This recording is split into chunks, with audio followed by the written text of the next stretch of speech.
नंदीग्राम में जब आप देखते हैं तो कौन से बूथ पर कौन मजबूत था। 2016 के विधानसभा के हम पहले आपको बात बता रहे हैं, 264 ऐसे बूथ थे जिस पर टीएमसी एक मजबूत पार्टी थी, लेफ्ट 7 पर और बीजेपी तब 0 पर। यह नंदीग्राम स्पेसिफिक आंकड़ा है।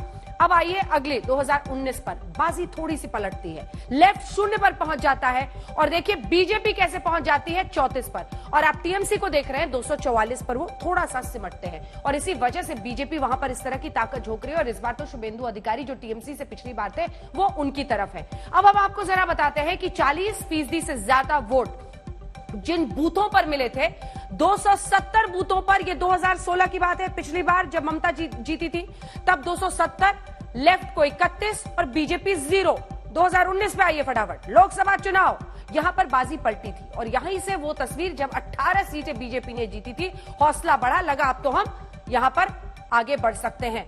तो इसीलिए हम अब आपको 2019 की बात बताते हैं। लेफ्ट 0 पर पहुंच गया, बीजेपी 82 बूथ पर आगे रही और वहीं टीएमसी 272 बूथ पर आगे।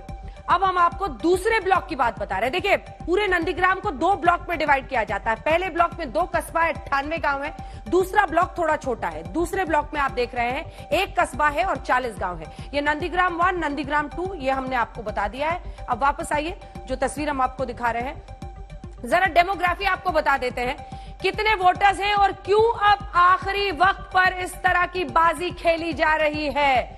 कुल वोटर अगर जो हमको बताएं जनसंख्या के हिसाब से तो 3,31,054 है।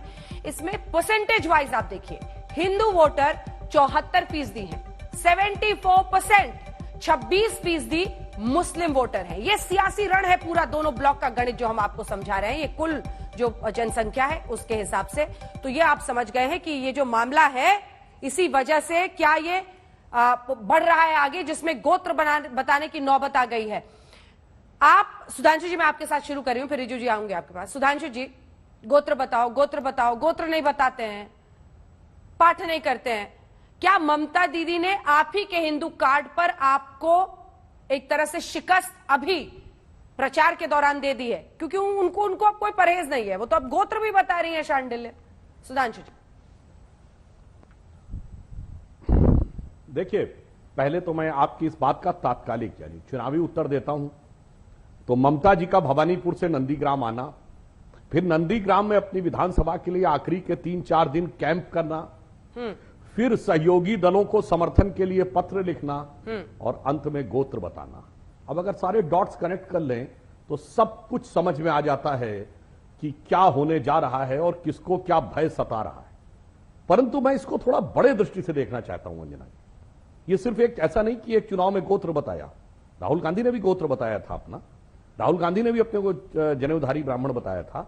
ये वो भारत है अंजना जी। आजादी के बाद पंडित नेहरू कहते थे, मैं तो जन्म से हिंदू और शिक्षा से ईसाई, संस्कार से मुस्लिम, यानी वो अपने को हिंदू होने में कोई एम्फेसाइज ही नहीं करते थे, बाई एक्सीडेंट है। और यहां पर इफ्तार पार्टियों की झड़ी लगती थी। आप देखिए, हम राजनीति में आए थे अंजना जी, इसलिए नहीं आए थे कि हमें सिर्फ सत्ता पानी है, हमें भारत की राजनीति में भारतीयता स्थापित करनी थी।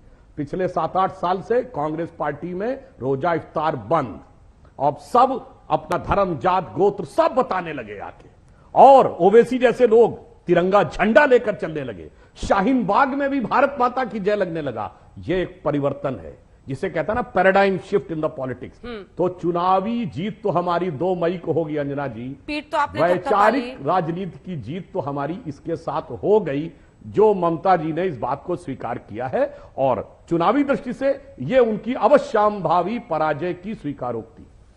पीठ तो आपने अपनी थपथपा ली सुधांशु जी, और बड़े अच्छे से थपथपाई। जल्दी से एक बार वारिस पठान साहब से एक रिएक्शन ले लेते हैं। वो कह रहे हैं कि ना मैं जनेऊधारी हूं, ना मैं चंडी पाठ करता हूं, ना मैं शांडिल्य हूं, तो इस देश में जगह नहीं है। अरे जगह नहीं है कैसे सर?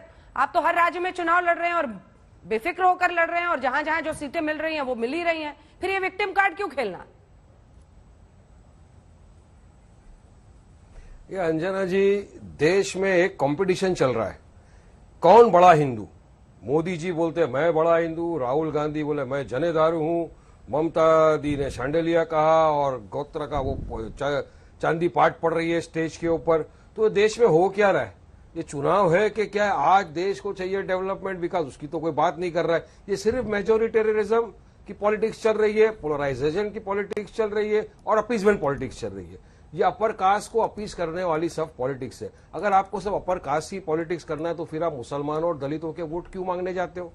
क्यों आप मुसलमानों के लिए वोट के लिए दरखास्त करते हो कि हमको वोट दो? तो क्या ये हमारे देश के सेक्युलरिज्म और प्लुरलिज्म के लिए बेहतर है? नहीं, खराब हो रहा है। ये किस तरह की राजनीति चल रही है? अगर मैं स्टेज पे खड़े होकर अगर अंजना जी एक अपनी कुरान की आयत पढ़ूंगा तो यहां तो बवाल मच जाएगा कि वारिस पठान ने रिलीजन पॉलिटिक्स कर दिया, उसको पाकिस्तान भेज दो, वहां भेज दो, कहीं भी भेज देंगे।